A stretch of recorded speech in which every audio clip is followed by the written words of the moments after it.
Our time is worth a lot to each one of us. We could lose every single dollar that we own, and we could get it back. But once that time goes by, we can never get that back. It's gone, and we can't control it. People talk about time management. There is no such thing as time management. Time manages us. We don't manage it. It's basically more just about planning and get things done in the time that we have available. So today we're going to talk a little bit about time, where our time goes, some tips on saving time, and some things that we can do in our own businesses right now that we can get more out of each day. And so that's really what our webinar is about today. If you have any questions, nobody's muted right now. You can just ask questions or raise your hand. So I appreciate everyone's participation. Time mastery, we just mentioned earlier. Time mastery is, we talk about mastery as one of those building blocks of our businesses. We're trying to set down a foundation. Time is one of those foundations that we're looking at. It's about building productivity. How do we get the most out of our day? I always talk about the difference between urgency and timeliness. The difference is very simply, urgency is, timeliness is doing things when you have to get them done. Urgency is basically, it's like putting out fires. Is because we don't plan well, we have fires and things that come up. Urgency are things that have to be done now because we didn't take care of things earlier, which are really really hurts our business and our time. So when we're talking about time mastery, our focus should be on the timeliness of high priority tasks and thinking out what are our most high priority tasks. For us is our marketing. Simple things like our invoices being sent out on time, collecting our money. We do those so that all of a sudden everything doesn't become urgent. Knowing our key performance indicators, what are the activities that we do each day that bring our money in, what are our positive cash flow activities. We've talked about this in the past on some of the webinars. Is the two most important things that we could be doing in our business is finding business and training others. Those are the two most important things that we can do. So as we're looking at time mastery, the outcome is what we're looking at is how do we become more productive? How is that? So time target. I've shown this to a couple of you, but when we're looking at a target, those of you that do archery and or shooting, we're always looking to hit the target. The bullseye, that's where the most points are. And when we're looking at our time, is we're trying to hit in that middle too, is the tasks that bring us the most productivity. But while we're doing, there's always things that get in the way of our productivity. And this first circle on the outside edge is probably one of the biggest time wasters we have. Is those are activities that we do every day that are not urgent and they're really just not that important. They seem like a distraction to us. And those are the things like the internet, surfing the web, looking at the Wall Street Journal during the times when we could be, being a lot more productive. It's Facebook, it's Twitter, those types of things. Just getting on, taking phone calls, and spending additional time on there, time that we shouldn't have spent. Some of the activities that become urgent and not important, all of a sudden we've got to pay our phone bill on time. We've got to pay our phone bill, or because we got the notice that it's going to be shut off within 24 hours, or our water, or they're urgent, but they're not really important as far as our productivity. But if we don't take care of them, they affect our productivity. The urgent and important is because we didn't take care of anything, now they're fires, and they become a complete demand on our time. Because we didn't do proper training, somebody quits out of the blue, and those are the fires that are within our business. If you look at the percentages on there, 95% of our time are spent on things that we think are important sometimes, but they really aren't. The things that are the most important to us, most business owners only spend 5% of their time doing it. That's they're finding a business and training others how to do it. Those are the most important things we do, but only 5% of our time is actually spent doing the things that are going to bring in cash into our business. So if we're only averaging 5% of our time doing those cash activities, what would happen if we doubled that amount of time? Instead of 5%, what would happen if we spent 10% of our time doing that? there's a 20-80 rule that 20% of our activities bring in 80% of our revenue, and 20% of the people make 80% of the money. And so what are the activities we need to work on? And that's usually the finding work and training others how to do it. So within this this building block called mastery level of time mastery, there's 3 different areas. There's one called self-mastery, second is planning mastery, and the last one is delegation mastery. And we're just going to briefly hit on each one of those. Our self-mastery, we talked about there's no such thing as time management. We have to focus, get focused every single day, and that's doing the things that absolutely have to get done, rather than just putting out small fires and dealing with what's right in front of us. I talk to a lot of business owners. A lot of them have no plan every single day. They just do whatever's in front of them at the time. Pray to God that that phone's going to ring. And when it doesn't, they're disappointed. And when it does, they're happy. But they're not doing the activities that they need to get that phone ringing. And so ask each of you, what is the most important project you can do to improve your business? You know, think about it for a minute. What is the thing that you could do in your business that could actually make you much more productive, that would improve your business? I'll give you, 30 seconds. Write something down that you know you should be doing that you're currently not doing. But if you did it, it would make all the difference in your business. Okay, take 30 seconds here.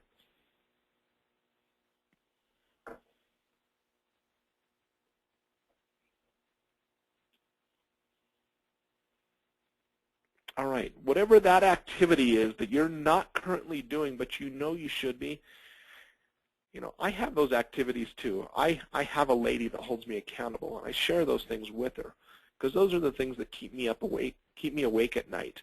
Those are the things that have that pit in my stomach that I get. I know that I have to do them, and they'll make all the difference in the world, but sometimes I just put them off. So it takes, once you actually know what that is, it takes discipline. It takes discipline to actually start that. Usually it's outside discipline because most people can't hold themselves accountable until you can actually, develop that internal discipline. And I wanted to talk about discipline just for a moment here. Not on a side note, but discipline is simply doing what needs to get done when it needs to get done. We all know what we've got to do, but we don't always do it. Rather than just wait for somebody to tell us to do it, maybe an employee, and many times it's our own customers calling us, why aren't you here? Now we have a fire. It's about being congruent. How can we expect others to do things that we're not doing ourselves? And so I want to talk about discipline. Do we allow ourselves to get away with things? Do we allow our staff to get away with things? And if we are we really helping them at all? Discipline comes, as we're growing up, it usually comes from a child, comes from a parent and or a teacher. As we get older, it starts coming from more teachers, coaches, peers. As an adult, it comes from our bosses, maybe our spouses. In some cases, as spouses, mine can't hold me accountable. That's why I have to pay somebody to make sure I'm held accountable. Sometimes it's the spouses, mentors, coaches, and there are some people that can hold themselves accountable for it. But in most times, people are not able to hold themselves accountable. The bigger the reason for discipline, the easier we find that it is to become disciplined. Some of the bigger reasons, is we're out of money. That's when a lot of business owners start doing what they know they should have been doing. Those things that they were thinking about, I know I got to do this, this will make all the difference, so I do it. They wait till they're within a month of being out of business, or they're just about out of money, and that's when they start saying, okay, I'm going to go do that now. That's when they become better business owners. We become more disciplined with our health about the time we have the heart attack or some sort of health issue, or we get diabetes. That's when people become more disciplined about that. I have a mom, after my dad died, she became very depressed. And she's very stagnant, and she didn't do a lot for a couple of years. The doctor just told her about 9 months ago that you now have diabetes. In the last 9 months, she's lost about 3 pounds a week.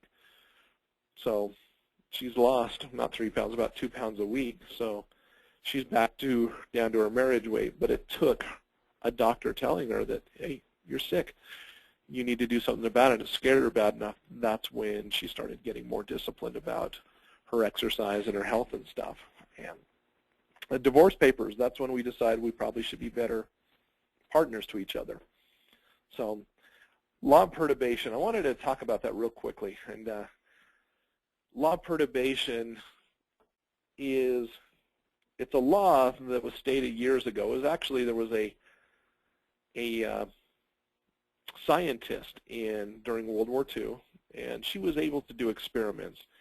And she did experiments on 100 different people. And so she chose 100 people and their families, and most of them were Jewish prisoners. And she told each of these families, if you'll allow me to do experiments on you, nothing really painful. She goes, but if you allow me to do experiments on you, I will put you and your family up in these nice homes. We'll feed you and take care of you through the war, and no one will lay a hand on you. And so, they found 100 families, and so they took one person out of each family, one of the two parents, the father or the mother, and said, all right, we're going to do experiments with you to make you feel uncomfortable. And so they did quite a few experiments. I think there were about 25 different experiments they did with them. One of them, to make people feel uncomfortable, was public speaking. They said, we'd like you to get up in front of a group and give a speech to these people. And most of the people were, Nazi Germans and people that could just assume them be dead. And they put people in front of them and said, all right, you don't have to give the speech, but it'll make you a better person if you do. And so out of the 100 people that were asked to give the speech, only 5 of them actually did that, gave the speech. So a very, very small amount of them. Another experiment that they gave to each of the prisoners was they gave each of them a blown-up balloon and asked them to go into a small room, and in that room there would be a pot of boiling water. They did it one by one. A pot of boiling water in the corner, and it was still boiling. And they asked them to hold that balloon over the top of that boiling water long enough until that balloon would pop, or until they felt uncomfortable. So that was the key words, is actually just hold it up long enough until it felt uncomfortable. We all know that the molecules inside the balloon would expand, and eventually that would pop. And it's very uncomfortable. If any of you had children blowing up a balloon near your face, you know how it feels. Is you don't want that pop to occur right in your face, because it's just very, very uncomfortable. And out of those 100 people, asked them to hold that balloon over that pot of boiling water until they felt uncomfortable, only one person did it, kept it over that pot of boiling water. So out of all of these experiments that we had, she came up and she won a Nobel Peace Prize for her saying, she goes, when the road gets tough, most people will take the road of least resistance. And as soon as things get tough, we as humans tend to take the easy road out. The easy road out is something different for everybody. Everybody has something that they don't like doing. One thing is marketing. Some people don't like marketing, or maybe they don't like being congruent. They just want their employees to go ahead and do things, and they don't do what they ask their employees to do. For some people, the hardest part of their business is that daily planning. Some of it is the following up. Hey, I got a lead. I got a lead from BNI, or I got a lead from one of my clients. The lead requires you to actually get on the phone and call people. That's money right in the bank. And those are leads. Typically, they're referrals, and so the conversion rate is so much higher. A lot of people simply don't want to do it. They don't want to do it, and so they don't follow up, and they leave money out on the table. For some people, they don't want to do the training. Or sometimes we do the training one time, just one time, and then we expect all of our employees to get it. The training should be training, training, training. For some people, it's the exercise. They don't like to get started. It's hard. Boy, those weights are heavy. Boy, it hurts when I run. So they just don't even want to get started. So the hard road is something different for everyone. I challenge each of you, figure out what is the hardest thing in your business. Figure out what that is, and that's the thing that you need to work on. Don't take the easy road, because the people that actually push through that, like I said, the perturbation, through that pressure, once you get through that, it becomes easier next time. Once you've done that follow-up, once you've done that cold call, once you've done that speech in front of people, it becomes easier. So Taking the hard road now leads to easier roads from here on out. I teach my kids the difference between an A and a B is about 15 minutes. It really is they always look at my neighborhood's full of physicians and doctors and people that have done really well in their business, and they always ask, man, I want to drive that Audi like that. It's like, what do I have to do to drive the Audi? I said, well, you got to work hard now. And our parents all told us the same things: work hard, work hard, work hard. It's true. We've got to work hard in order to reach to get what we want. Said, if you really want that Audi, that's my 17-year-old, kind of vain, but said, you study hard for a lot of years, and then it becomes easier for you. Unfortunately, discipline and regret go hand in hand. The biggest difference between regret and discipline is that discipline gives rewards now and later. Regret, basically, we get our instant gratification, but then we pay for it later. And so people are motivated by fear. You know, we as individuals, we're afraid of failing, we're afraid of changing. Some people are afraid of success, but unfortunately fear and discipline go hand in hand, and sometimes that's what gets us to the next level. So I want to finish up with time. We're still talking about the mastery level. Is we talked about that difference between urgency and importance. This is under the self-mastery. Part of it is making a plan and making a list of all the next day's tasks at the end of the day or the beginning of each day, and having that quiet time where you can actually just focus. Put a plan down of what needs to get done, and then put that list into A, B, and C's. The A priorities are the ones that you do first. The B's you do after all the A's are done, and then the C's are what we call that need to be delegated to other people. If there's somebody that you can work that's making less than $12 an hour, a lot of those should be delegated to them because your time is worth so much more. It's also about having a system for making a plan for the year and then breaking it down into a 90-day planning system. You know, and then having somebody to hold you accountable. The second part of the time mastery was planning mastery, is building a plan, working the plan. Whether you do it on a weekly basis, a monthly basis, quarterly, whatever you do, put it on paper, make it simple, and just have a couple of things that you need to work on every single day. And so you've got to put some time into it. You've got to put a few minutes each day. I get about 15 minutes every single day. Early in the morning, I like to wake up, and then that's when I get to do my planning. And so I put my to-do list, and I always make sure that they cover the areas. As far as my own businesses that I own, the two businesses that I own, I make sure it covers, you know, what am I going to do to get to, you know, my goal is to eventually have a business that can operate without me in some way. And how do I work on the 5 different areas of my business, my looking for customers, my conversion rate, how do I increase the average dollar sell, how do I get these people to do more business with me, and how do I become more efficient?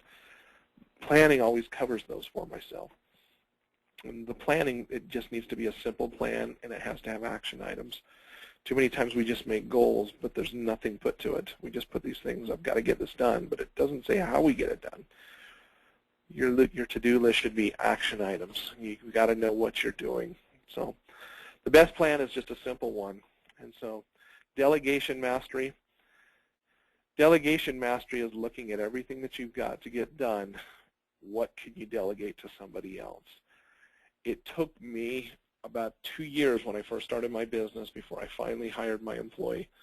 And I was worried because I thought I can do it better than them, and I just didn't trust that they would get it done.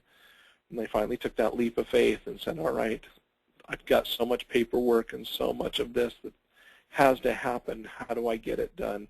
So I hired somebody. I hired her part-time at first, and found out that I started making quite a bit more money because I wasn't wasting time doing the things that I needed to. And I found out she actually helped me with my to-do list. So if you have someone that you can delegate to, make sure you train them and you assist them through every aspect of it. And so they're operating as if they are you. And then you have to have something that you can measure to make sure that you're making more money or you're getting more time back. So the basics to delegate are simple. Is what can a 12-hour, what am I doing right now that somebody else that's making less, $10 to $12 an hour, do? If you have a list that they can do, that's simple. That's all you have to do. they should be picking up the toner cartridge. They should be picking up the supplies for you. They should be doing the reminder calls. They should be putting the map together for the other employees. They should be doing a lot of that stuff. The simple marketing, the follow-up for you is, hey, I got this call. They set it up so that you can come to the house, set up those appointments for you. In many cases, you'll find that it's easier for them to do it than yourself. So at the end of this webinar, I just want to, I've been reading a book on time mastery, and some of the tips that I wrote down that I really, really enjoy. And says, say no. You can't be everything to everybody. So if you're looking to save time in your business, don't take on tasks just because someone asked you to. You're the owner of this company. Have them do it. If you don't have the time and it won't help your business, just simply don't do it. We can get caught up in karma projects all day long, and they do waste a lot of time. Clean up some of your old files. Get rid of the computer, the old files, things that what they do is slow your computer down, and as you're looking for the files that you need, sometimes there's so many files there that you get lost.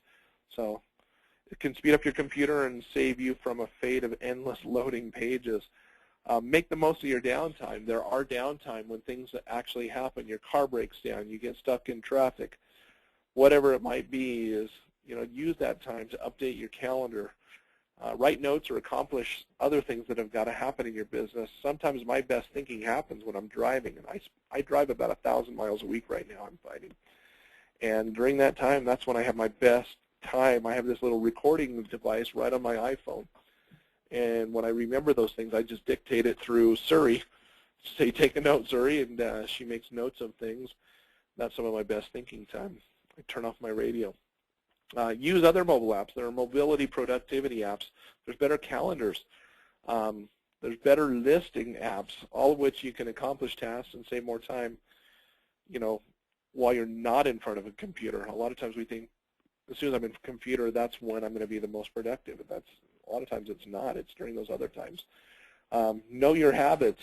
If you're an early bird, get most of your important tasks done out of the way early. If you're a night owl, don't force yourself to big projects in the morning. Play to your strengths. Shorten your workday. This is a really good one that I really liked. If you know that, hey, I'm quitting every day at 5:30, you'll get things done faster because you know that I've got to get them done by 5:30, and so force yourself into do it. And your spouse will like it a lot better, or your partner. So don't overschedule. You might be overly optimistic in the morning, but how much you can get done in that day. But creating too full a list, it can really hurt your time, and then also the customers don't like it too, especially if you're showing up late. If you implement just a few of the time-saving tips listed above, you'll start to notice a difference in your workday and in your productivity. And you may even notice that you have a little bit more free time. So, guys, that's all I wanted to talk about today. And that was a little bit longer than we normally go. And I recorded it, so I'll actually put it out. If any of you have any questions or comments, please just send them on. I appreciate it. And, guys, have a great week.